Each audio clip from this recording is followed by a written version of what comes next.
All right, it's about 6:02 and the Casa Conejo Municipal Advisory Council meeting for 9/21/22 is called to order. If you would please all stand, we'll take care of our. I'll do a roll call real fast. Roll call, sorry. That's okay. Scott Horn. Here. Catherine Hoag. Here. Richard Gass. Here. Vice Chair Villa. Here. Chair Zimmerman. Yep. Thank you. We have one more person. We're all here. We'll take care of our Pledge of Allegiance.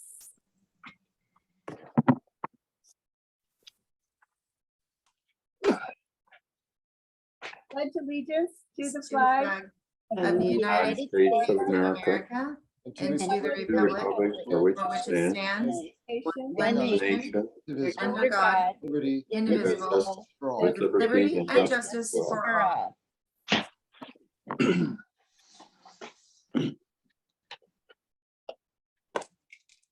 Okay, back to people. We have an agenda review. Has everybody taken a look at what we have? Is there anything that we need to move to accommodate guest speakers?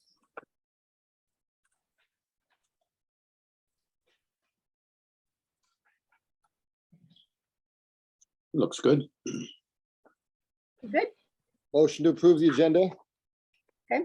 I second it. Up in seconds, all in favor? I'll do a roll call. Aye. Scott Horn, Yes. Catherine Hoag, Yes. Richard Gass, Yes. Vice Chair Villa, Yes. Chair Zimmerman. Yes, Thank you. okay. Next item is the approval of the minutes from our prior meeting in July. I found one teeny tiny typo, Okay. and that was in item number 7. Mhm. A link that says www.vcemergency.com. There's a M instead of an N at the end of emergency. Oh, okay. Good eyes. It's in the link. Oh. Good eye. It's in the link, right? Okay. Yes, it's in the blue link. Blue link. Okay. And those links are so important. Okay. Thank you. That is my only change. Anybody else? No, I make a motion, we approve the minutes. With that change. With that change? Second it. Okay. second. So Richard. Yes. And Scott second. Yes. Okay. Scott Horn, Yes, approved. Catherine Hoag, Yes. Richard Gass, Yes, Vice Chair Villa, Yes. Chair Zimmerman. Yes. Thank you. Okay, item 5, our public safety reports. Okay, we have Commander Hoagland and Officer Ayers. Okay, Heather I wants asked to go you- first, so let's take Heather. Okay. Right, well, good evening, everyone. Heather Hoagland with the Conejo Scales. Up in Sacramento again, but wouldn't miss this meeting for the world. So since our last meeting on July 20th, we did open the northbound scales on July 25th. So the northbound scales have been operating and we've been finding overweight trucks and putting them out of service so that they would get their loads correct, and then we would let them on their way. So that is a really, really big win for us that the northbound scale is now fully functional again. And the construction that I've been talking about, I think since I've been meeting with you people, is actually finally on Monday, the 26th. Supposedly they're going to bring some shovels, and it's actually going to start on the southbound side. So the southbound scale location will be starting. I'm not sure exactly how involved they're going to get next week, but you will probably see the scale sign closed on the southbound side, and I'm anticipating that to be a good month and a half to 2 months. So that'll bring us to November-ish and end of November, and then they will move over to the northbound side. And that northbound side will be about a 6-month project. So about a month and a half, 2 months on the southbound side, smaller project. And then we move to northbound, and that's going to take us through almost half of next year. And then we'll be all up and I running. have no sound. No sound? Oh, I got you. oh no. Can you hear me now? Yes, we can hear you. Catherine? Can you hear me? Yes. Yes, we can hear you. Okay. Yes. Said my internet connection is unstable. I don't know why. Do you have windows other than Zoom open? Sometimes it helps to close any windows from other programs you may have been using. I think I did. Okay. It's fine now. I just, for a minute, I couldn't hear anybody. Okay. Okay, continue on, Lieutenant. Okay. Commander. Yeah, so I'm just about finished here. So next year, we do have a couple of retirements coming up. So I will be getting some new officers, hopefully in the first part of next year, get them trained up and over to level 1 training, so that when we are fully functional and have our grand reopening, I'll have a staff ready to go, fully ready to inspect the trucks coming through, both northbound and southbound. And that's about all I have right now. All right, thank you very much. Question? You have a question? Lieutenant, will the traffic pattern be affected by any of this particular closing on south side or north side? You know, so it's just the trucks not going into the scale, so the scale gates are going to be closed. So you'll notice that the trucks will be bypassing the scale that's closed. So all the construction itself is taking place on the inside of the gates. So Okay. it should not affect traffic patterns other than more trucks being on the road, going past instead of pulling in. Got it. Thanks. Good. Okay, Officer Okay. Ayers? Thank you. Hi, everyone. Officer Ayers. Glad to see everyone again. So we don't have a whole lot, which is kind of a good thing. We haven't had any major incidents over in the Casa Conejo or Newbury Park area. I think the one thing that we did have a couple of weeks ago, we had to shut down Windy Drive between Michael and Teresa to assist the fire department with a house fire there on Windy. But it wasn't closed for too long, and we did have 2 detours for the traffic to take. So hopefully it wasn't too much of an inconvenience. We did have the radar trailer over there in Casa Conejo and Windy for a couple of weeks. Unfortunately, it was vandalized, and it's been inoperable ever since. So hopefully we can get that thing fixed and back out in that area. But yeah, there was a big shoe print right in front of this in the front of the screen and pushed it all the way in. So we'll see when we get it back out to Casa Conejo, hopefully sooner than later. We did have, while we had it out there, we did actually have 2 enforcement details that were utilizing the radar trailer to write speeding tickets right there on Windy. And then we also had a third enforcement operation, I think it was last week, using the radar trailer out on the 101 between the Conejo Scales and the 23 freeway. Once we were finished with that stretch, we actually did go to the 23 freeway and the 118, but we focused on the 101 in that stretch. And you know, for those of us that are visual learners, the radar trailer is a pretty easy thing to see. Yet we were still getting, I think we had 22 citations within a couple hours on the 101 in that section, which, I mean, it's good for the enforcement aspect of it, but it's kind of unfortunate that there's that many people seeing the trailer and just disregarding the speed. So, Right.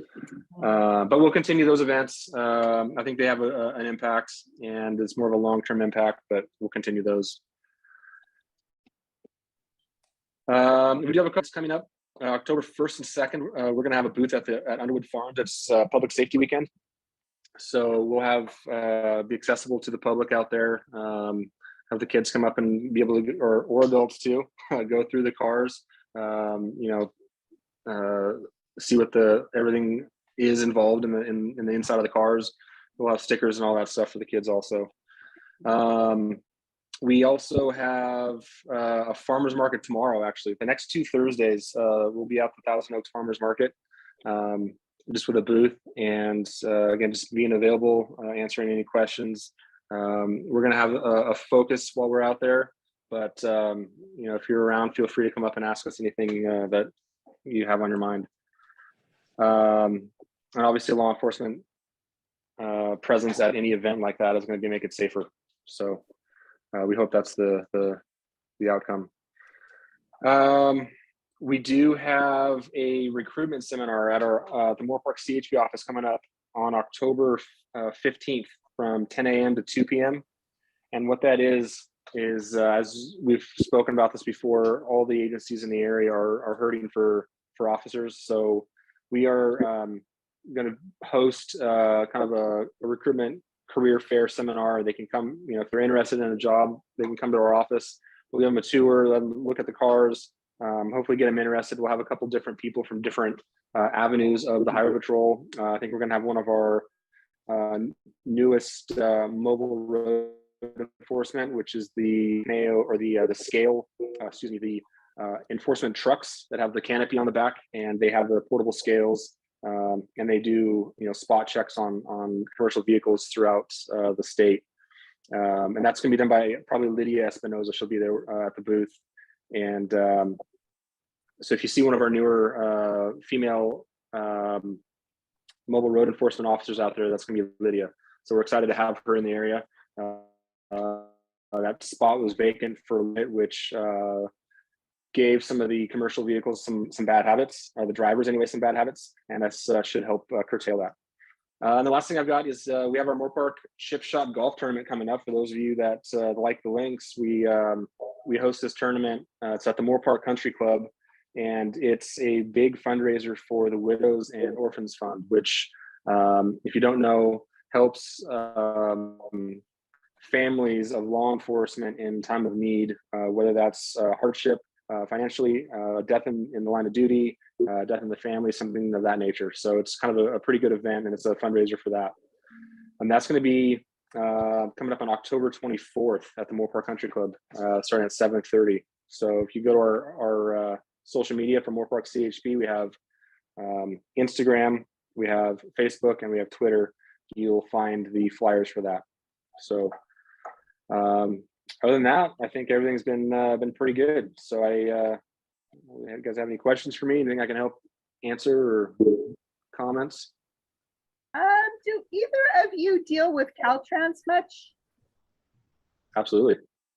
My problem is that they've been doing work on our off ramps, and Wendy Drive off ramp will get closed. And there's inadequate notice to say, you know, get off at Borchard because we closed the Wendy Drive off ramp, and you have to go down to Camarillo Springs to turn around. And we addressed that. And there's no advance warning to motorists to say, hey, you either have to get off early or get off late and turn around way at the end of the hill. And that's a long, nasty detour with the we addressed that. We addressed that with the detail that was out there that day. I think it was like 2 days in a row, 2 or 3 days in a row. The first day, they had no signage saying, hey, guess what? You're going to have to do what you just explained, which is a hassle. So we went and talked to the Caltrans contractors on scene, and they did go change their signage farther back, stating where people needed to exit at that point. The following 2 days after that, the signage was correct. I was actually through that area, making sure of that specifically. So I appreciate you bringing that up. It was on our radar, so to speak, and I'm sorry for the inconvenience of that. It was a pain. A couple of us got stuck in that as well. Yeah, everybody does. You can't see the cones coming around the curve to know that even if you had to make a last minute ditch over to Borchard, you can. So I have friends who also got caught in it, but I looked and looked and looked for signage, and even a couple of days after that, I didn't see it. But who knows? Maybe it depends on it probably depends on where you were getting on the freeway, because I know that there was some signage at Lynn, then again at Bentu. So that would be plenty, you know, ample room for people to get off the freeway at that point, to advertise for Rancho Conejo, Borchard. So Okay, There needs to be more communication higher up because the following day after the snafu here, I had to get off the 101 freeway at Moore Park Road, southbound Moore Park Road. And it was a terrible mess. You couldn't tell until you were partway down the off ramp, but there were about 20 or 30 construction guys standing around and they had blocked off lanes, and it turned out I needed to make a left on Moore Park under the tunnel. And all of a sudden I think they took 3 lanes So that I, had to merge Yep. into one. So higher up, they need to be told they need to, because there was one sign, road construction ahead before the off ramp. And I thought, okay, it's either going to be on the left or on the right. I had no idea that 20 cars were going to be piled up in the bottom there. And thankfully there was not an accident. Everybody was really paying attention, and I think later on they did clean it up, but they should put better signage, especially if people are going on a downgrade and can't see what's at the bottom until it's almost too late. absolutely. No, I agree with you. I was out there on that one as well. After we were notified of this backup and this issue down there, that was partially Caltrans, but it was mostly private contractors working on Moore Park Road. And what they were doing was redoing the ADA compliant, the Americans with Disabilities Act compliant ramps at each of the corners, and they were taking up a little bit more room than they should have. So I went down and talked to some of the higher ups down there that day, and within 10 minutes they were able to switch the traffic pattern, give us an extra lane, and it alleviated the traffic. They just had it backwards. So once they saw that, they fixed it, and it alleviated that traffic. So I was monitoring that one as well. Again, you're right. It's one of those things that when they have a job to do, they're focused on that. It should be the supervisors that are on scene going around and checking the backup and seeing what the flow of traffic looks like, right? A lot of It just these didn't guys, happen.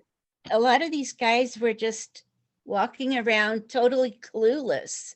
They didn't Well, have even one to direct traffic, which would the have. lights were still operable. The lights were still operable, so they were relying on the lights. And once we switched that traffic, it was fine. But they were literally watching cement dry. So sometimes, you're gonna get some sanding around when that happens on those ramps. They were replacing those. So Oh, well, sorry for the inconvenience on it that. wasn't the sand, it was the fact that suddenly there were 20 cars at the bottom and nobody could move, and I was just thankful that there wasn't an accident. Absolutely. okay, well, thank you for being proactive with Caltrans. I appreciate that, and hopefully they'll give us more notice, because I don't think we're done with our construction work on those various off ramps. But so Not even close. thank you for doing that, and hopefully they will do a better job of notifying us when we're open and closed and getting on and off the freeway, so we don't. Yeah, absolutely, and we will continue to monitor that. If you encounter signage that you feel is inappropriately placed or not adequate, you can call our non-emergency line for our dispatch, and that will alert us. Obviously, when we're through an area, we can see what's going on, but if we aren't in that area, we don't know. So let us know, and help be eyes for us, and we'll go fix that for you guys for sure. Okay, what is that number, please? Sorry. These I workers, will, yeah, go ahead. contractors, do they need to get permits from the city or from the county For doing the work? Do they need to pull a permit before starting a job? I'm not familiar with the permit process. I don't think that's something we really need to worry about. Moore Park Road is all in city of TO. It's unfortunate what happened to you, but should be an over and done matter. So if I could please get the business office phone number, that would be. Yeah, I'm looking that up right now for the public line. I will continue to look for that, and I will get that before I shove off this meeting. Okay, you can also put it in chat, I believe, and we will pick it up from chat if you like. Perfect. I can do that. Okay, we are finished with law enforcement, I believe. Well, we have as I mentioned earlier, Deputy Jones is not able to attend. Okay, And so he did send an update. all right, He said that there are no crime trends to report other than catalytic converter thefts that are still prevalent everywhere. They're occurring at all times of the day and night. So if people see something suspicious, please report it to the police and they will get there as quickly as possible. Their non-emergency dispatch line is 805-654-9511, and I'll post that in the chat. great, thank you. And if I could add just one more thing, I just remembered that I meant to say this after Officer Ryan's mentioned recruitment, but the commercial vehicle inspection specialist announcement has come out that we are testing for that non-uniformed position. So if you know anybody who's looking for a full-time job that is mechanical, not looking to be a sworn member of the Highway Patrol, but looking for a non-uniform position, they can sign up for that test through the end of the month. So as of September 30th, that'll be the last day to register for that test. You can go to CalHR's website, calhr.ca.gov, and look for the commercial vehicle inspection specialist bulletin and sign up for that test. So we'd love to have you. Perfect. Thank you. Perfect. All right, Thank you. okay, comments from Supervisor Parks. All right. So let's see, our Board of Supervisors has had a couple of meetings since we had our last MAC meeting. At our September 13th Board of Supervisors meeting, we honored the life and legacy of our chair, Carmen Ramirez, who was tragically killed by a truck in a crosswalk in Oxnard. Just a tremendous loss for our county and really the region. She was so involved in so many things. She was next in line to be president of SCAG, which is the Southern California Association of Governments, and it's composed of 193 cities and 6 counties, and she was going to be the president of that. But her heart was really into helping women, farm workers, people who were disadvantaged, and then also the environment, and a huge champion for addressing climate change, and a very close partner of mine on the Board of Supervisors. And she is very much missed. Our last board meeting, which was yesterday, we actually looked like we were going to have a 2-2 on a really important vote on defending our general plan update that you were all involved in too. It's being sued primarily by the oil industry, and we needed to put some money into the defense fund, and it was going to be a 2-2 vote, which would have failed, and then we would not be able to defend this general plan that we all spent 4 to 5 years and thousands of hours and thousands of comments and lots of committee meetings and a couple $1 million to get to the point of adopting it. So at any rate, I was able to get the rest of the board members, since they weren't going to be approving it, to at least hold off, because the governor is going to be appointing a new member to fill Carmen's seat. And I'm sure he will appoint someone who is aligned with Carmen's philosophy. And we're looking forward to an expedited appointment process. I am. Would like to see that happen. The continuance is just till our October 4th meeting. So looking forward to seeing the governors go quickly, and so that we can get that vote and continue to defend against the oil industry. One of the primary issues that they have with it is we require in that general plan a buffer between schools and oil wells. So any new wells would have to be 2,500 feet away. So since then, the state legislature and the governor signed an even larger buffer. And I'm sure they'll be challenged by the oil industry too. But also the state attorney general has come in to defend, or actually it's called an amicus brief, to write a brief in support of our county's general plan update against the litigation. In that he wrote that, and he did a press release that Ventura County is to be applauded for this general plan update that protects the public safety and health, and not sued. I like that. Instead of suing us, they should be applauding us, but we'll see what happens. Stay tuned. We also have this beautiful flag behind me. We approved the guidelines for that flag. It was put together by a constituent in our area named Carol Gravel. She was actually at our last channel walk. She's really talented, as you can see, graphic artist who did our county seal and then worked to make us a design, essentially the same design, but make it rectangular for the flag. And so that flag is now flying over the county government center and will be at some of other county properties. And the design, the guidelines that we put forward for when you can fly is just basically, it flies under the state flag, which also flies under the US flag. And we also have a allowance that if things are available for sale for the county employees that have the flag design on it, it's also available for the public. So that would be nice to see. I know one of the reasons why this was the most popular design was because it's beautiful. We had over 15,000 people vote on what was their favorite seal, which the design was made from. So it is popular, and it's because it's so pretty.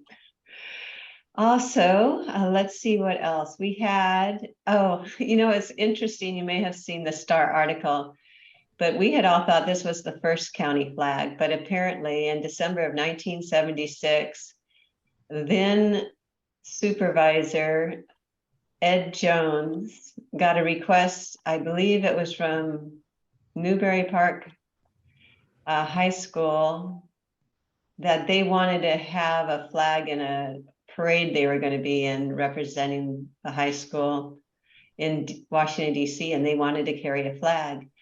So they commissioned a committee to make a flag. The flag proposal that they all decided the committee wanted to have it be a condor. And so they brought it to the Board of Supervisors, and it was created by a gentleman named Buddy Gibson. We found that out after we had already approved this one in 1976 in December. And then the very next meeting, January, a new board came in and rescinded it. So it was a flag for a month almost. And the reason they rescinded it was because they didn't like the idea of it being a condor. Condor's a vulture, it should be over the taxpayer's office, those kind of comments. So that went away. And so it took until my work with the assistance of Carmen Ramirez and the wonderful design of Carol Gravel, the graphic artist, we got a new flag. Items of interest, we have the CalAm update. I know that I don't believe is Brian Barato here? No, he sent this Okay, and he was saying there's no updates from either Callegas or the Metropolitan Water District. They're still waiting to hear if MWD makes any changes or updates to the water guidelines. So everything kind of is hanging around the way it is now. And he reported that customers are doing a great job and are using water wisely. And as a region, we are exceeding the call for a 20% reduction in water use, which is interesting because I'm hearing the city of Thousand Oaks customers are not. So it'd be kind of interesting to see a rundown of how everyone's doing there. I'd be interested in seeing that too. I've also heard from our public works director that The issue with the water in Ventura County, the imported water that we're getting from MWD, isn't so much that there isn't enough, because they actually have a tie into the Colorado River water and they have reserves. But that Colorado River water is not got the infrastructure to bring it to Ventura County. So others in the MWD service area can water a couple of times. Some may not even have the restrictions, and certainly none have them as tight as we do. So that's kind of a story that needs to be told. You know, it's not a lack of water, it's a lack of infrastructure, at least for us at this particular time. Finally, the sheriff's office. I was really delighted. We see all the time at the Board of Supervisor level, these emails coming in with press releases on our, what the sheriff latest work is, the deputy on the street. And just recently, for example, they arrested with something called the Gun Violence Reduction Program, something we're really pushing forward as a result of the mass shooting that we had. We got extra efforts towards removing guns from people who are not allowed to have them. Usually it's because they have a restraining order against them or they've committed gun violence in the past. So this task force has been able to just recently crack down on an individual involved in unlawful firearm activities, manufacturing and distributing firearms and firearm components intended to turn semi-automatic handguns into fully automatic machine guns through the use of a 3D printer. Oh, Detectives also recovered a loaded handgun, which was reported to be stolen. So this was just one arrest, but it managed to stop the flow of guns coming in to the bad guys in our county. So that's just an example. I just am so impressed. We don't often hear about the crimes that they prevented, but certainly they're out there 24 hours a day and doing some good work. So I wanted to mention them. And with that concludes my comments. Scott? A question about the flag. Is you had mentioned how we fly it below the state flag, below the country's flag. Can we request flags for to be flown at, like at Newbury Park High School? Can they own a flag, and how are we distributing our new county flag? So right now, I'm asking them to, make it known that people can purchase them and get them. And so they are potentially looking at different sizes besides the one that I have behind me. And for example, the Clean Power Alliance had asked for a flag, so we're getting them one. And we're a member of that, so I don't think we'd be charging them. I'm not sure how that works. Then there's some residents who just have asked me, they thought it was beautiful, can I buy one? So I've given their names through, but I said, we can't just kind of do this willy-nilly. We should let everybody know that they can purchase it. That's kind of where it's at now, that where you can let me know, but in the meantime, they're working, our county staff are working to see that they can make it known to the public, whether it's through social media or however, so that everyone will have an opportunity to purchase one if they want to. I was asking about the schools being able to fly one. Are there going to be flags provided to the schools, or is that not? I think that's a good idea. I'm thinking about the cities too, maybe the special districts. So this is something that just needs a little encouragement with our, and I'm kind of leading that effort. So I will make that a request that we also make some available to the schools. In the grand scheme of things, it's not that much money to actually provide it. The ones that you fly though on the flag poles, those have to be two-sided. The one behind me is a one-sided, and the two-sided is about, I think, it was at $250 or something, or $225, $225, something like that. But thank you for the suggestion. I'll talk with our staff about it. Our CEO staff. I have another question, Supervisor Parks. Would the county consider making note cards that could be mailed? Like a letter? Stationary? I'm not exactly sure what you mean.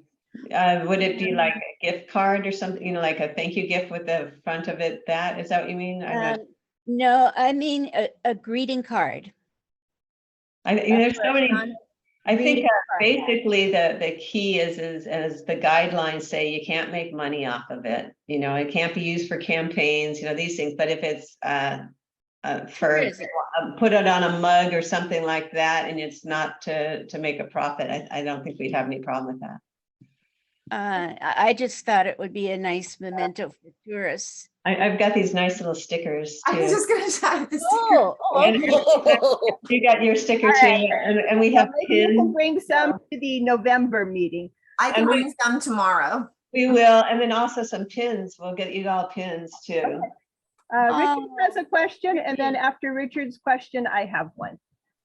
Yeah. Richard, go ahead. Yeah, my question, and I'm a concerned citizen about the water shortage. And my question to Linda is the city of Ventura or anywhere in Ventura County, are they doing anything in desalinization of the water since we're so close to the ocean? I think that there are some cities that are doing it, but I'd like to know if there's anything in the works that Ventura County is going to do anything. So what the efforts have been mostly in our county towards desalination is taking groundwater and being able to clean it up to a level that is potable. And usually it requires also diluting it with some potable water. I'm not sure if anyone's gone to taking ocean water yet in Ventura County, but that's what they're kind of looking at now is desalination of the groundwater. Water's a huge issue, no doubt. We have a lot of, seawater intrusion going on in the Oxnard Plain. That's as they pump water out and it's overdrafted right now from the farmers and all that.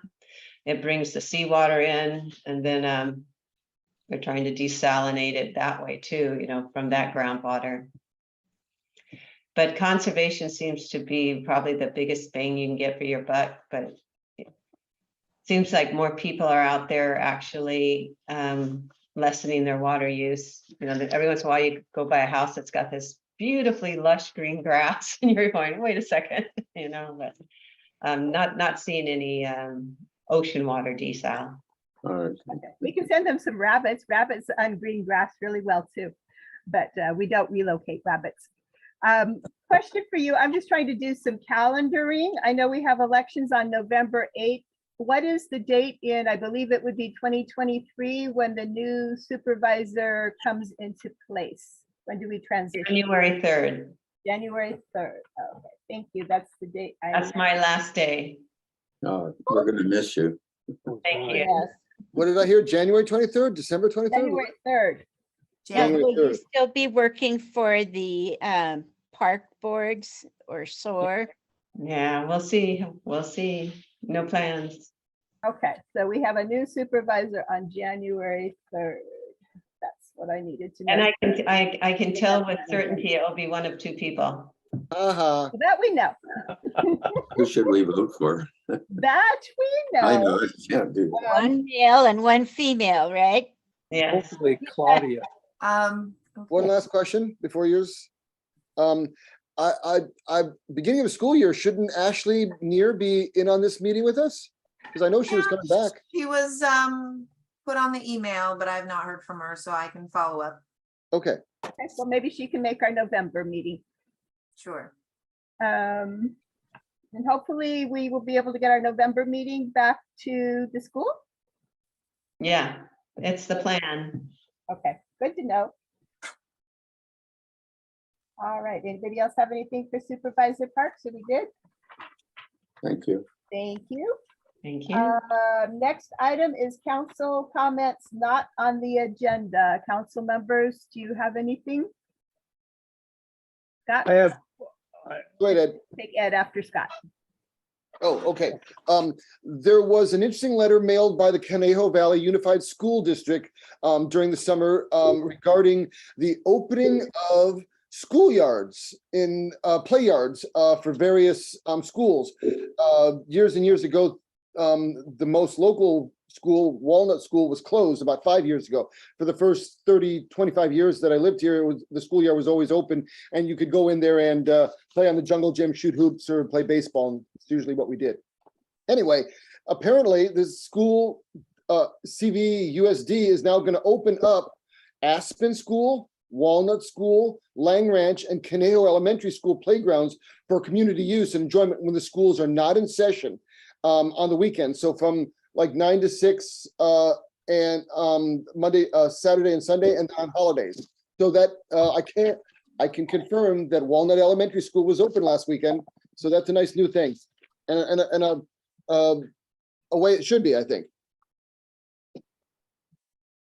Second thing I had was regarding Walnut Elementary School in general. I had a conversation with the principal regarding what we as a MAC could do to interact with them, and they're going to get back to me. They pointed out that there was I guess we'll call it a festival they had a number of years ago, where they had a fire truck on there, and they had, you know, different things happening on the school play yard. And if they do something with the PTA, perhaps we could get involved with something that they have over there as well. But it's still sort of like, you know, an open idea. One of the other thoughts was potentially a school garden, and I don't know how these are falling, but we're all part of the new movement. Everyone should be growing their own vegetables and fruit trees and things like that, and working the garden to gut idea of farming. Lastly, I wanted to see if Wendy, if you were going to talk about the gateway, or should I do that? You may, if you want. I don't think there's a lot we can do about it right now, but go ahead if we want to make a short comment. Yeah, there was a brief conversation with the city planner, the new city planner, and the idea was that the things seem to be going full speed ahead with the things going on. They have confirmed there's now some charging stations there that wasn't originally in the plans. So 6 spaces for cars and 2 for vans have been added to the space behind the Taco Bell drive-through. There is concern about the number of spaces, and this may be where we can help prevent the drive-in donut shop to be built between the urgent care and our community. The city planner indicated that the drawings from the company doing the building does not have enough spaces on it, enough parking spaces. And I kind of questioned, you know, how is it that they were able to make these changes from what they have now to have less spaces? Didn't they already max out their spaces? And he wouldn't answer that exactly, but there does seem to be an issue, at least in his mind, about several spaces, and maybe this is one of the things that's going to help this this bad plan from happening. Denise, did you ever get any updates from the gateway, or who are supposed to keep us apprised of what's going on? There's no new updates from the city. Nothing new. Okay. Maybe we can put a follow-up note for the next meeting's agenda. I'll check in. Thank you. Ed, you wanted to say something? Yes, it doesn't really, it isn't really in the Casa Conejo, but has anybody noticed that they changed the Reno Road to 1 lane from Borchard all the way through to Albertsons? And I was wondering, why did they change that? And is it the same idea with the coffee shop thing they want to build over on Wendy? Is that they deem the traffic is not heavy enough to have 2 lanes? No, actually, I can tell you about the lane, you might want to call it a lane diet on Reno, and you'll also see, well, that's because it's done for bike lanes, because Reno is a very dangerous road for cyclists, because there has been no bike lane, no nothing through lots of stretches of Reno, and the cars nearly run when you ride your bike to Reno.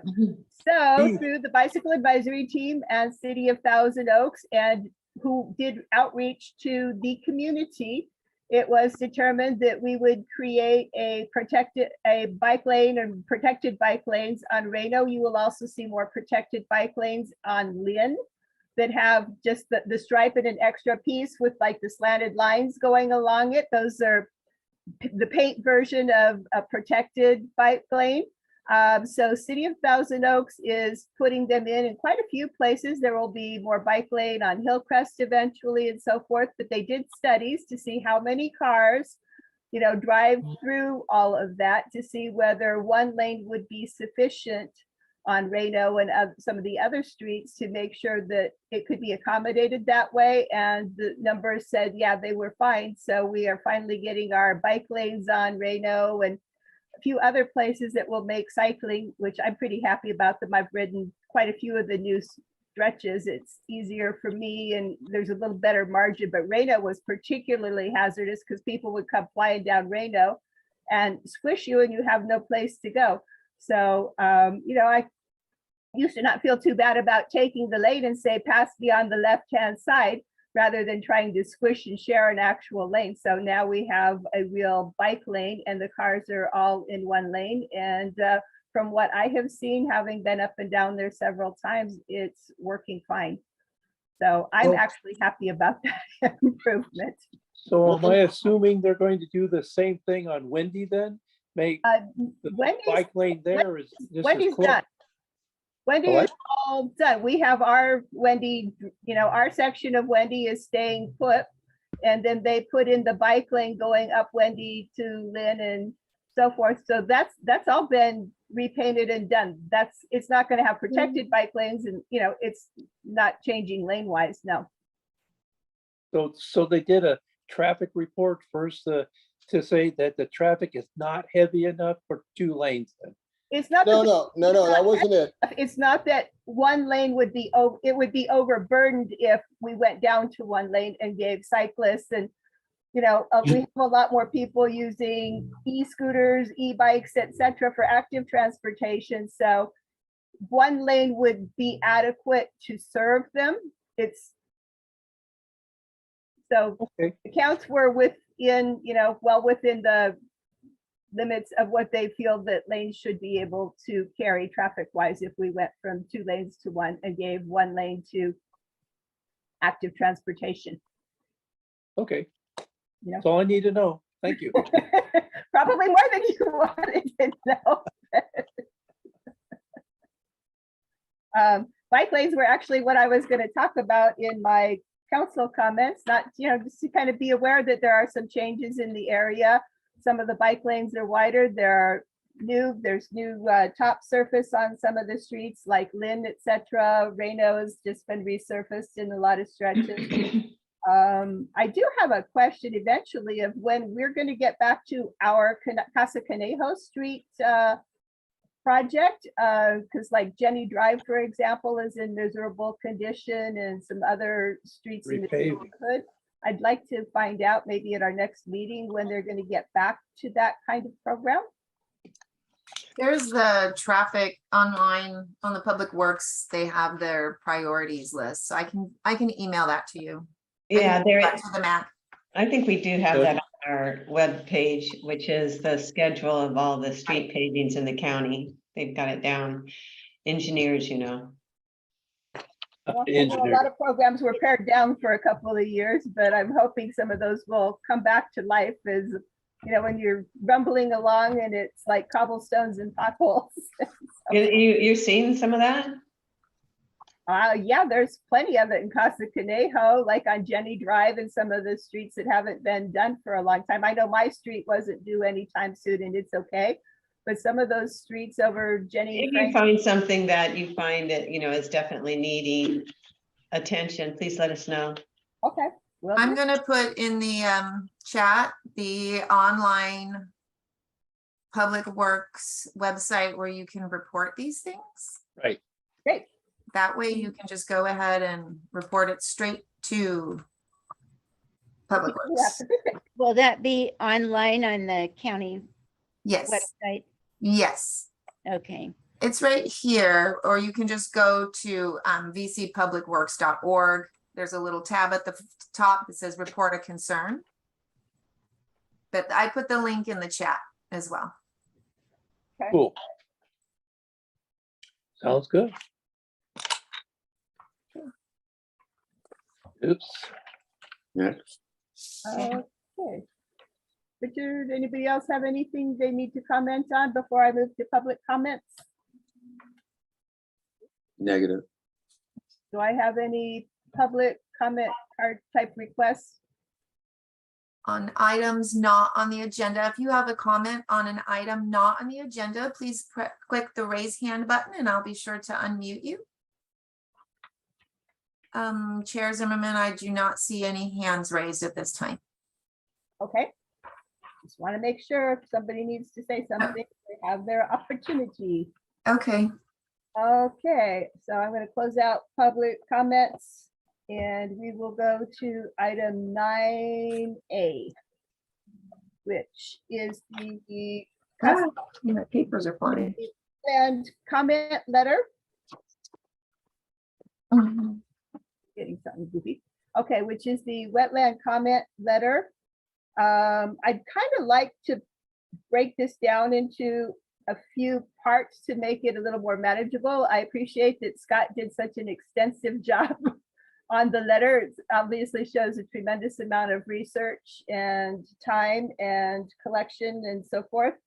I wanted to confirm that we want to send a letter. My next part would be the timing of it and then actual editing of the letter. That's how I would prefer to kind of go through this. I know eventually we will have to have a formal motion to approve it or not approve it. But Motion to approve the letter as stated. I say nay. I won't second that. The letter needs to be worked on. It's my question right now is about sending it or not sending it. Because if you're not going to send one, then it does. So it's it's a significant agenda item with several sections.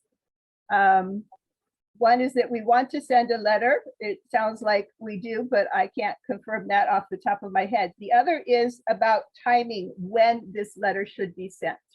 And my point about the timing is that we could conceivably have 3 different council members in Thousand Oaks at this next election, which is not very far away. We will have 3 new supervisors, and there will also be new planning commissioners. The current council is pretty well aware of these issues. In my opinion, it would behoove us to save the letter, not send it immediately, because they pretty much know where we are, but new people would definitely need to be educated on this issue. And I think our timing and sending it may be better spent, and we may have greater impact by waiting until after elections and the new people are in place. I agree. I think that's a good point. So I'm not disfavoring sending a letter. I think we do have education to perform, but I think our efforts would be better spent making sure that we deal with all the new people who will be in place. Some people may be staying, some people may be going, but we will have a lot of new persons looking at these issues. And as far as I know, when I looked at the city's website, I have not seen a submission of any actual new plans for the Borchard property. You know, the fact that you have some suggested changes, it would give you some time to do it in a way instead of trying to wordsmith during the meeting, to provide the comments that changes that you'd like if and when you want to do the letter. And then it could come back with the changes that are recommended. I know there may be some changes that are requested, and I'm just wondering how you would do that in the middle of a MAC meeting, that it might be better to do that kind of offline, and then they could be, the changes could be addressed and brought back to you. So could we Just wanted to really fast, there was a comment, there was a motion, no second, so they're not voting at this time, and their MAC is deliberating. And so once the MAC is done deliberating, we'll definitely open it up to public comment. So I think those are good concerns. You know, it's a it's a major project and it's had a lot of, major work put into it. I just want to see us do things to our best benefit and get the proverbial biggest bang for our buck. And certainly I believe we should make our council opinion, known, but I kind of feel like we should wait a little bit and see. And we may also have the start of the rainy season and things that may, put even more impact into what we could put in this particular letter. I agree with you. Yeah. I also think that a lot of the items that are in the Cayagras Creek Watershed Wetland Restoration Plan, I know if we just send that to the city council, it's a very long document. And I would be more in favor of Scott putting together a nice PowerPoint presentation with, some comments and some pictures to give them an idea, because that document is really long and I don't know if the city council members would sit and read that all in one sitting. Well, when they would read it would be is when they have an item that pertains to it on their agenda and to tie it to something more active. If we have a lot of new council members, which we may or may not, so forth, because part of my feeling about it is that I would also like to CC the Board of Supervisors on this issue, because it is immediately adjacent to our county neighborhood, and also CC the Planning Commission. All of those entities will have at least one, Board of Supervisors will have 3, and Planning Commission, the council members in TO, they appoint planning commissioners. So depending on how many new ones there are and who is who, it will go to different people. Some of these people know a lot about the issue if they're staying in place, and some of these people may not know very much about this issue. Right, and they need an opportunity to have this presented to them and to be able to digest it so that they can make a wise decision. And if That we are hopefully will be doing edits, how would we do that through Venice? Do like written edits, drop off a copy? How do we do this without getting into communication problems? So your suggestion is come back with with this communication at a later time, is that right? Right. And then my point was, if you want to bring suggestions on it, that's something that the subcommittee can take your suggestions or not. There should be a process if you want to do something like a PowerPoint out of this.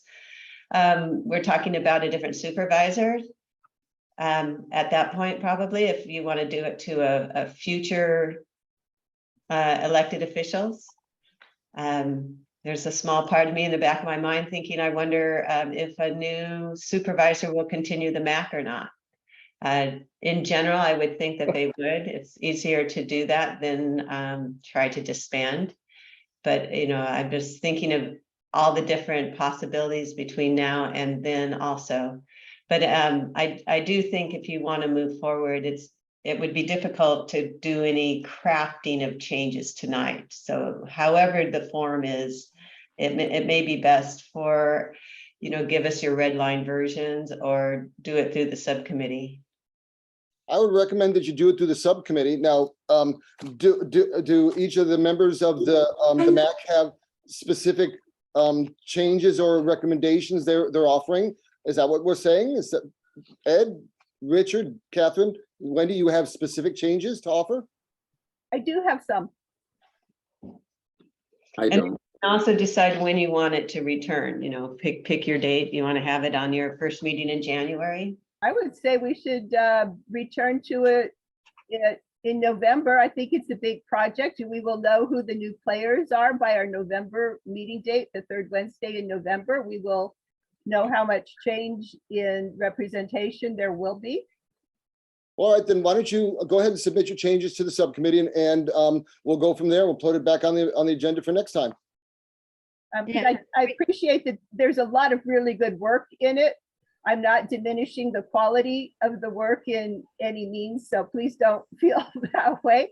I just want us to maximize our opportunities and do this to the greatest effect and impact that we can. I think there's a lot of great information and historical record in it. I think it's been very well put together overall. On a loose comment, the exhibits need to be clearly identified as to which document is which. I was penciling them in as I was going through the letter and hoping I had them correct. That's just an ease of working with a large document. That's not a that's just a nuts and bolts kind of thing for me. That's There are 'cause it other was things. printed. I had some questions and things, but if we should each individually deal with probably you as the author of that letter on a one-on-one basis, not any more than one-on-one at a time, then to go through the pencil scribbles that some of us may have marked on our letters and things, then that might be good, and then maybe we will have a closer to finished version for November, and we will know whether November is a good time to send it or whether we wait until early in the new year. And my original thought had been that it would be a good idea to get all of this done before our supervisor Parks leaves office, because we don't know who the new supervisor will be and how they would react to whatever we put together. That we're kind of discussing pros and cons tonight, and I don't know what the right answer is, but I would like us to do our job and to have a positive outcome that's going to benefit. Ed, you've been around these things a long time. Huh? I Do you said, wanna- Ed, you've been around these things a long time. Do you have a comment? You talking to me? Yes, sir. Okay. I am. Well, I'm listening. And the one thing is that I have to disagree with Catherine is that I think we should wait until we see who our new players are. And so this way we know how to attack our letter and stuff that goes with it. And it's doubly important is that we don't violate the Brown Act. It seems like we're always under the gun on the Brown Act on this. You can't breathe, you can't say anything.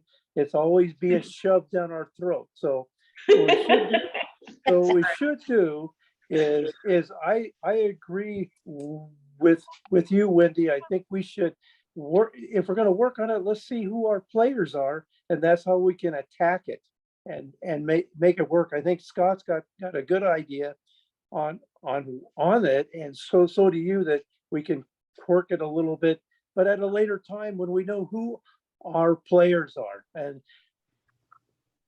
Supervisor Parks already knows where our stand is, so I'm sure hopefully that the next supervisor that takes her spot will be the same. So that's my opinion.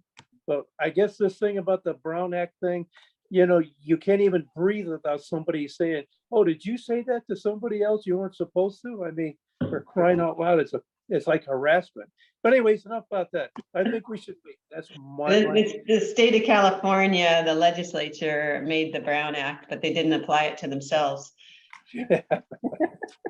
I have I one would other like to see us comment. do a really great job on this and, have it be impressive such that we would want it on the supervisor's website of this is what this map did. And it shows a lot of research, initiative, concern for our community and our environment. So I am all for taking whatever time is necessary to do it the best we can. So I'm going to suggest that we continue this issue to the November meeting, and we will have a little bit better background to work with at such time.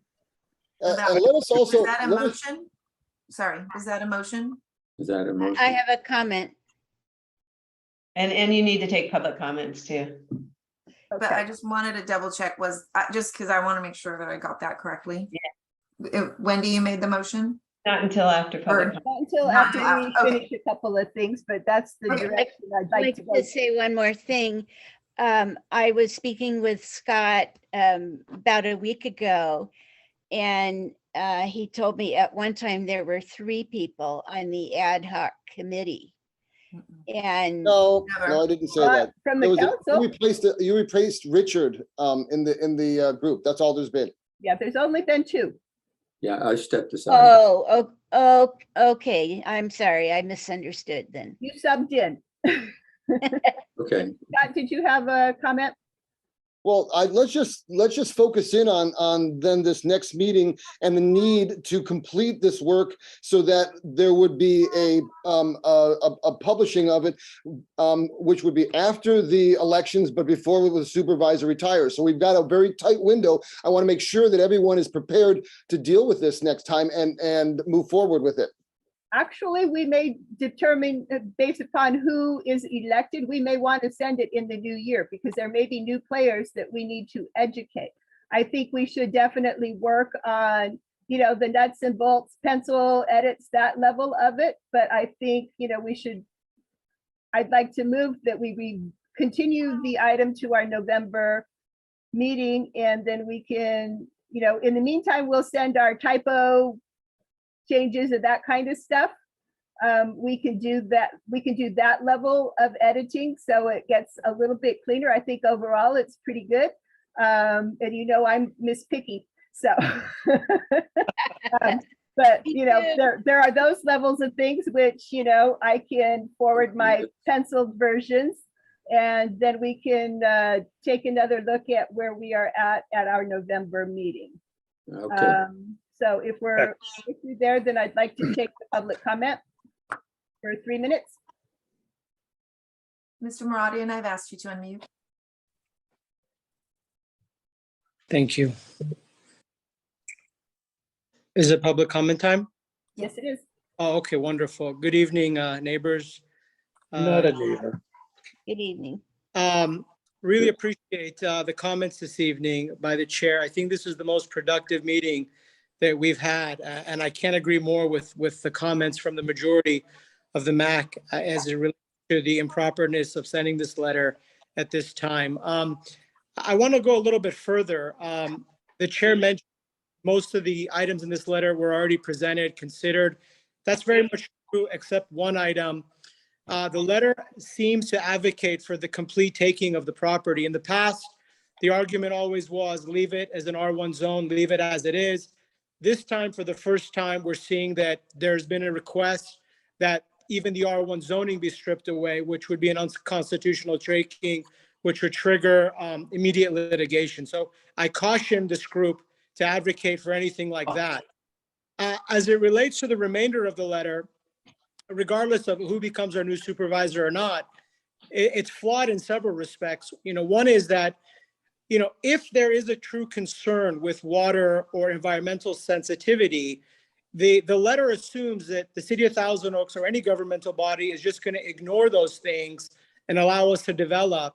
And that is never the case. So regardless if this letter is submitted, regardless if the zoning changes or not, we've said this time and time again, unless we're able to show that we create no negative impact, we create no flood hazard, we create no danger, we don't have an opportunity to bring a project forward, which also talks about Mrs. Zimmerman's point about whether there's a major project. I heard that phrase used a few times.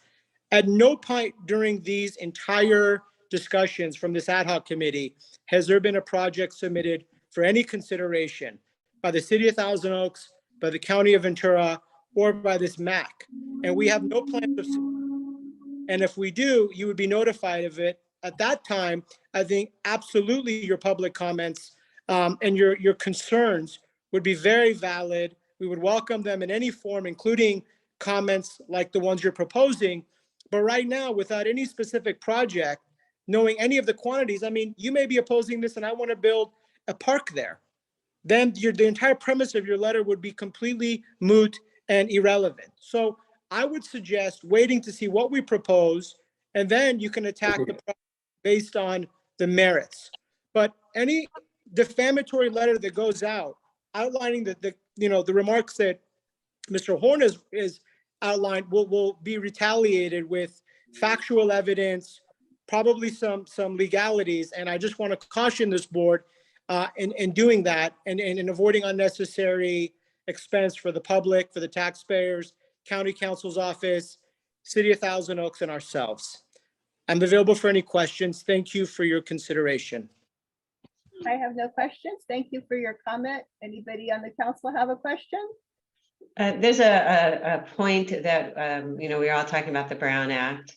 It would be good because of the Brown Act that you have the comments go to Denise and she can put them together in a document and then bring it forward. But it's true, you can't have more than 2 members working on something outside of the public arena.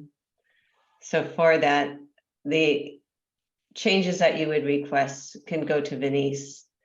And then she can bring forward and with identifying whose comment is who's on that document. So I think that, and I appreciate Scott's willingness to take it on, but as was mentioned by Council Member Villa, you're stuck with the Brown Act. Yeah, I thought it would need to go through Denise and she would sort it as she always does for us, which is appreciated. Okay, so I will make a motion that we continue the Orchard Wetland letter agenda item to November and see what happens. In the meantime, we can submit edits to Denise and we will come back to it in November. I second it. I'll do a roll call. Scott Horn, No. Catherine Hoag, Yes. Richard Gaz, Yes. Vice Chair Villa, Yes. Chair Zimmerman. Yes. Okay, the motion carries 4-1. Perfect. Okay, Okay. that could conclude item 9A. Moving on to 9B is the Casa Conejo Community Picnic.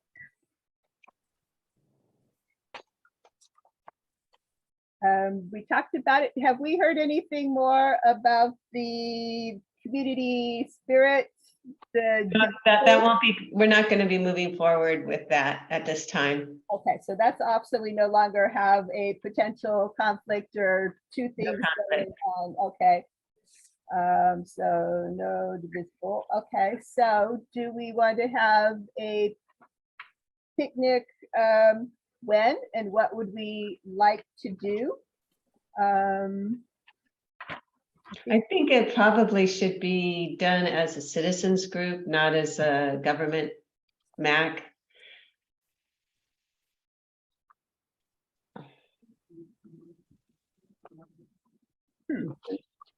Because you think about what is your responsibility out there, and it's to advise the board on issues related to, the subject matters that you deal with.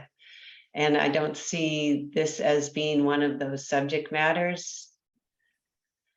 Well, I think part of what If it were a meeting, that's also a potluck, maybe that's a way to tie it in, but I don't see, holding a picnic as part of it. I don't know, maybe you can help me understand.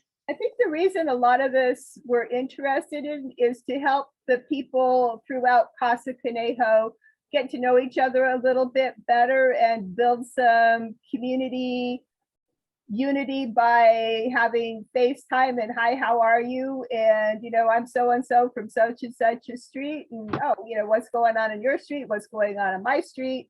that kind of informal getting to know people, because when you know your neighbors better, you're more likely to help each other out or just have, you know, look out for each other. And I know we've talked about neighborhood watches, but they're totally different. I don't know. Yeah, the last one we had, you know, it was because we had a community cleanup day, and that was kind of like the end of it. We were all going to a park or something, but I just feel like as a government entity, to just hold a picnic, you know, then it is the government that's putting on a picnic, you know, and it's that kind of question. So, but I think it's a, you know, great idea for the community. In other areas where we have MACs, there are also other community groups, whether through homeowner associations or foundations or others, that can also take the mantle to put something like this together.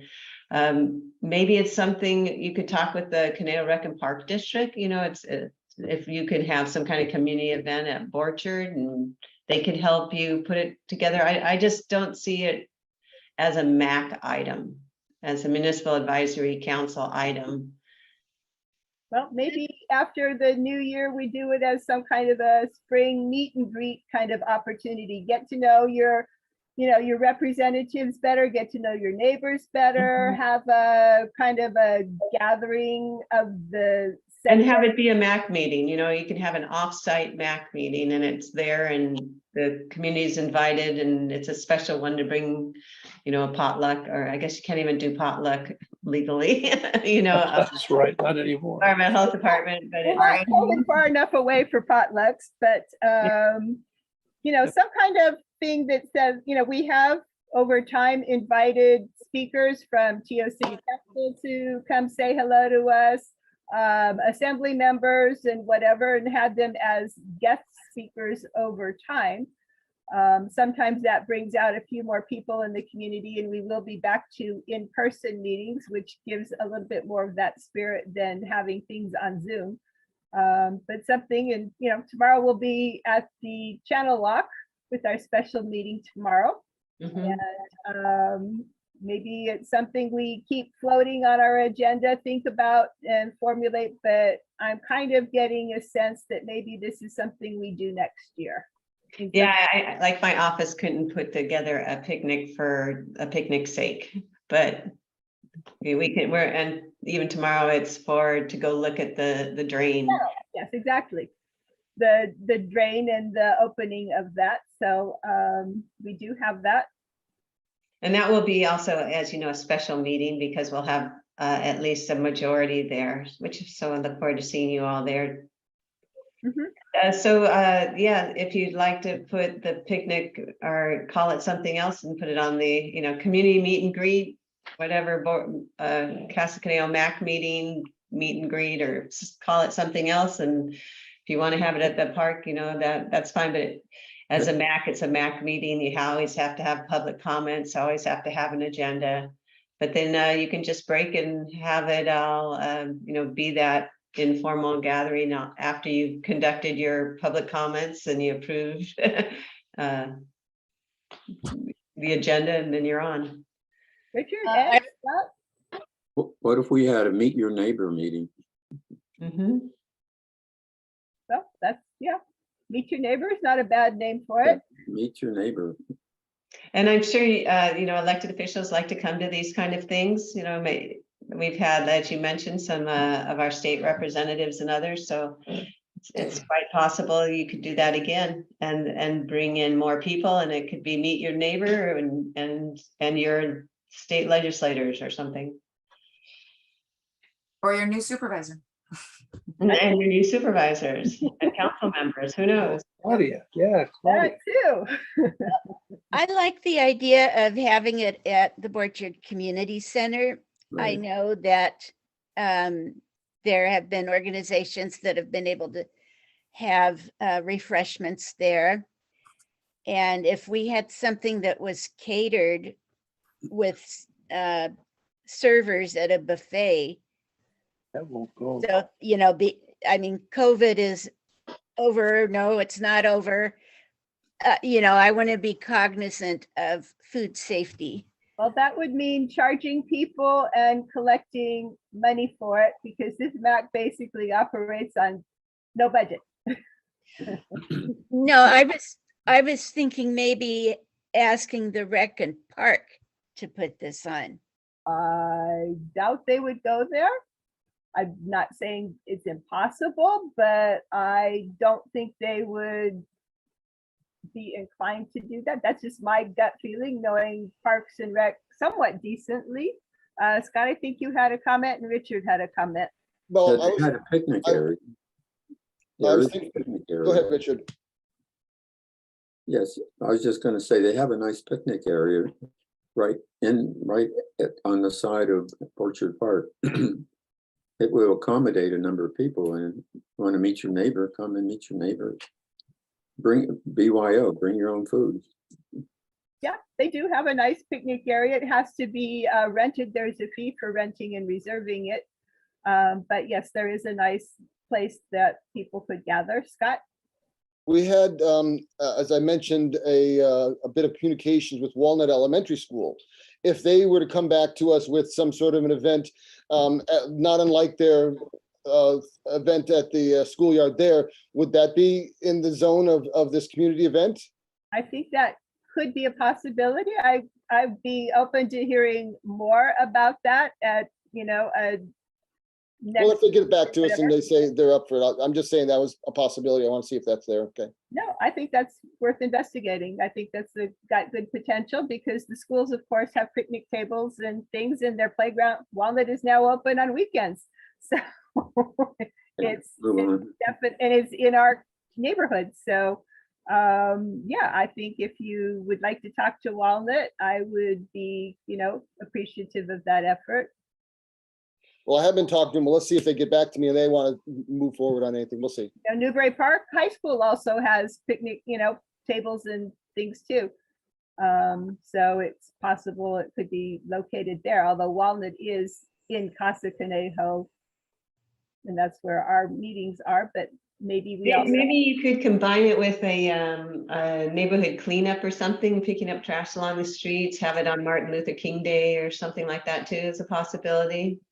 Then meet at the park, bring the community together in something. maybe our beautification day is usually someplace in April. I just think about on Martin Luther King Day, people often, do service to their community, and here's, I think isn't it in January? It's in Yeah. January 19th. Just Or 16th. making suggestions here. When you're ready, Chair Zimmerman, you have a public comment. And then also, you could just put this on the agenda for your November meeting, as people can think about it some more, huh? What you might want to do. Yeah, I would say let's Move on. continue it to the November meeting, and we will probably also have more people from the public at that meeting and be able to do that. So do I need to make a particular motion for you? You have a public comment, Chair Zimmerman. Okay, Mr. Maradian? I've asked you to unmute. Thank It's his turn already. Ms. Zimmerman, I think this is a really wonderful idea. In the past, our company has actually sponsored Martin Luther King Day with Chase Rashid and other organizations that were short on funding. And if it's something that you guys really want to do and you need help, I'm happy to sponsor it for your back and have the food and beverage and facility taken for if you want to put something together and there's no funds available. I think it's a wonderful idea and I'm happy to help out. So if you want to reach out to me for any assistance on that, it would be my pleasure to do that. All right, thank you for that offer. We are going to work with things. If you could please provide the contact information to Venice. I believe Denise has my email and my cell, and please, you're welcome to share. Cell number. I've got many of your cell numbers. Parks knows how to get a hold of me. I've got your cell. All right, so long It as doesn't- we it have doesn't use it as which like- entity are you talking about utilizing? I know you're involved in several different. We're involved in a lot of different charities in town, so if you want help, I mean, we're happy to help sponsor this event. Okay, which company or which entity are you offering assistance from? That's my request for clarification. Personally, I'll do it, however, it doesn't really, I mean, I'll do it as myself, as a resident or under a company name. It really doesn't matter. I'm not gonna get a benefit. Just, if it helps you, I'll do it as Sean Maradian. Okay, thank you, Sean. Yeah, you got it. Thanks. I'll provide the contact information to you, Chair Zimmerman. Okay. Would we have to Until vote we on it? get anything on the, board, so we will talk about this more in November. About a neighbor, meet your neighbor, or some kind of community relations building, whether maybe we just add it into, have a meeting on a day that isn't our typical third Wednesday, so that we can have a special meeting that includes time for meet your neighbor activities as well as normal MAC activities or something of that nature. Maybe we can find a way to make this work. So we'll put on our thinking caps and talk about it some more in November. Sound like a plan? Great. Move on. Okay, item number 10, graffiti. Well, considering the, apparently the two graffiti artists that were painting the Windy Bridge and Gerald Bridge and all that, apparently have been caught and are in jail for beating up the, somebody at the, that works at 7-Eleven there on Kimber. So since then, there has been no graffiti anywhere in the Casa Conejo in our area. Yay. That's Yeah. it. Great. Person was okay. Yeah, that's after. It's terrible. Let's take for you, Scott. I have also a positive graffiti story. The graffiti that I mentioned was in the channel of the space next to Borchard Playfield number 1 has been removed. They got the Public Works got that taken care of as well. Yay, I do that. Perfect. great. Thanks, Scott. Item number 11, correspondence. Do we have any correspondence? I do not have any correspondence for you. Okay. 12, future agenda items. Thus far, we have picnic and we have the wetland letter. What else do we need to put on our? That's all I have listed so far. So if I hear anything further from Mr. Barretto regarding an update from Cal-Am, I'll certainly add that. Please. How soon will we make a determination whether we'll be at Zoom or over at Walnut Elementary? I think we're going to Walnut in November, as far as I know. Well, is that I don't make confirmed? that determination. Okay, I mean, is that Sounded like confirmed? it earlier that we were going forward at Walnut Elementary for our next meeting. That's what I took from early. I would prefer to be in person personally. I think it's more effective for us all to do that.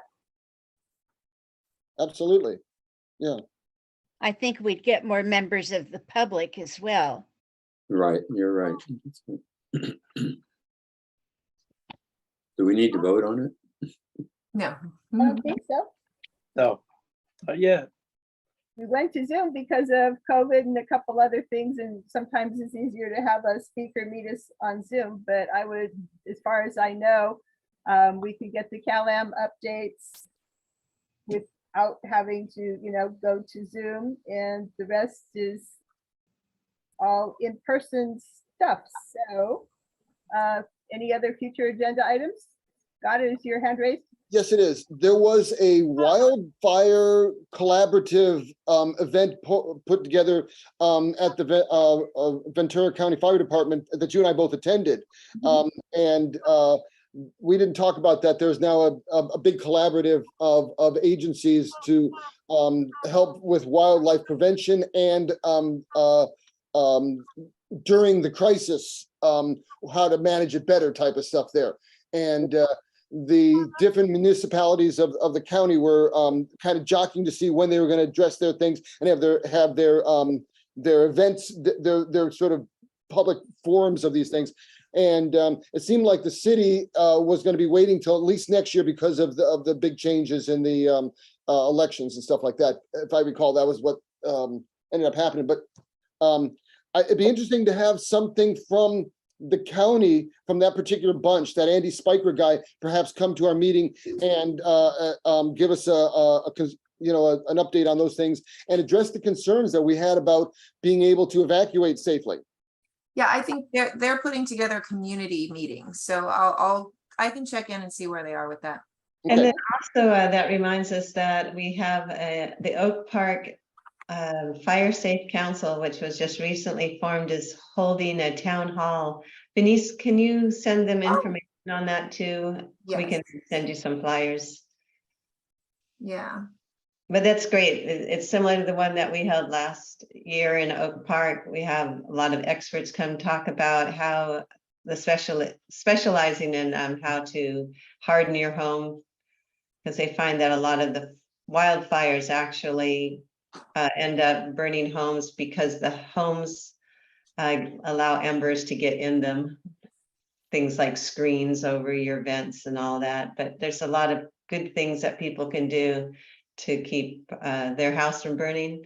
Evacuations, we've been having some discussions. Patrick Maynard with our Office of Emergency Service has spoken at a couple of MACs. They haven't. He was here last. Yeah, and spoke specifically, I think, about evacuations too. Yeah. What do you think about maybe having some more CERT classes? Community. That's a great idea. You know, I went through one of those and quite a few community members did. And especially with COVID, starting to retreat, we can start putting together, because it does involve people congregating. So Right. we'll put a request in to see if there'll be one in our area that you can sign up for, that residents can sign up for. Yeah, to come out to do a specific one, they need so many people for sure to attend, but they might have some just like in Thousand Oaks or something. Right, right. Well, it should be bigger than Casa Conejo. Oh, absolutely. Right. It would be a lot bigger than just Casa Conejo. I think we've had somebody come out and talk to us about CERT. I think we've had somebody talk to us about DART, which is a little bit similar at some point in time. We just had emergency services, and I think, next year we're going to have to start doing some meet the new people who are representatives and who our new folks are, or some of them, maybe it's time for them to come back and get reacquainted with Casa Conejo. So we'll work on that probably more in the new year. So I think we have a pretty full agenda, unless anybody has anything else for our November meeting. Nope. Okay, so we all have homework to do with regard to getting any changes to the letter that Scott kindly drafted back to Denise so that he has time to work on them. And as far as I know, I don't know of anything else. Any final comments? Otherwise, I'm going to ask for move to adjourn the meeting until November. I make a motion, we adjourn the meeting until November. I'll second. Scott Horn. Yep. Catherine Hogue. Yes. Richard Gaz. Yes. Vice Chair Villa. Yes. Chair Zimmerman. Yes. See you all. Have a good evening. Thank you all. See Have a you in good week. November. Bye, everybody.